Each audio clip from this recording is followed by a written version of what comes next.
À la une, tension persistante entre Paris et Bamako.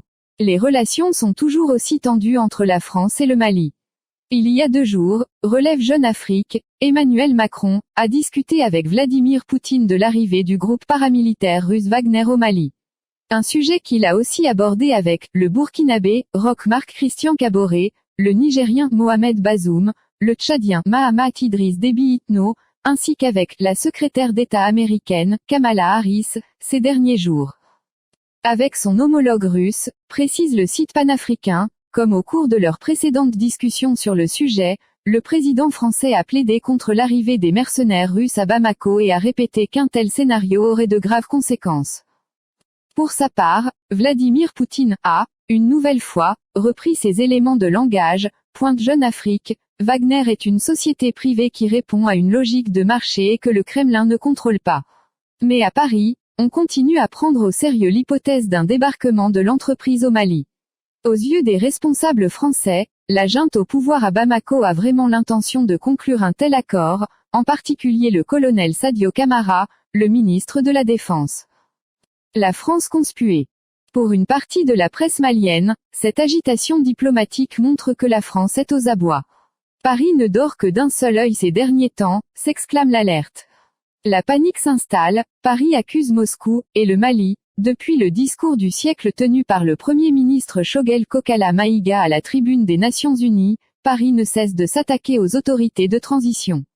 N'est-il pas temps pour Paris, lance l'alerte, de reconnaître sa défaite dans cette lutte contre le terrorisme au Mali? Quand on sait que la présence des forces armées françaises date de 2012 et que depuis lors rien n'a changé. Cela devrait être un motif pour Paris et ses valets d'Afrique de laisser les Maliens manifester leur volonté de coopérer avec d'autres partenaires pour mettre fin au calvaire. Le Mali a besoin aujourd'hui d'un partenaire crédible et fidèle pour ramener la stabilité sur toute l'étendue du territoire national. Bienvenue la Russie. L'impérialisme français, voilà le plus grand ennemi, renchérit l'informateur, toujours à Bamako.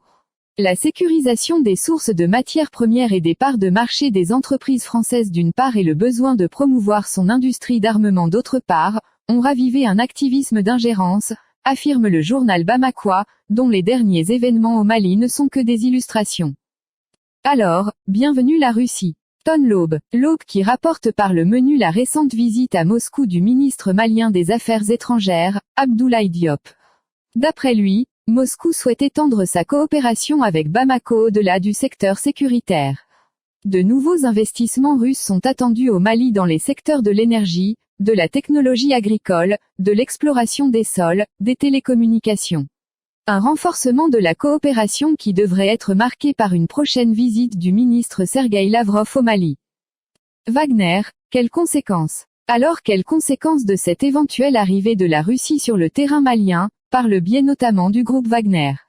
Le chercheur Roland Marchal, interrogé par le Point Afrique répond, le Mali prendrait un très grand risque sur le terrain puisque la présence française même réduite garantit une présence européenne, à travers la force Takuba. Sans cela, Bamako perdrait l'appui budgétaire dont il bénéficie actuellement dans son combat contre le terrorisme.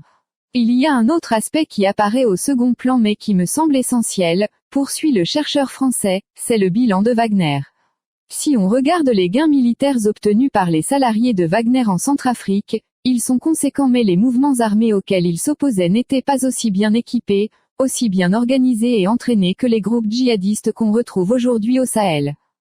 Et qui plus est, pointe encore Roland Marchal, la facture de l'opération avec Wagner sera forcément très élevée.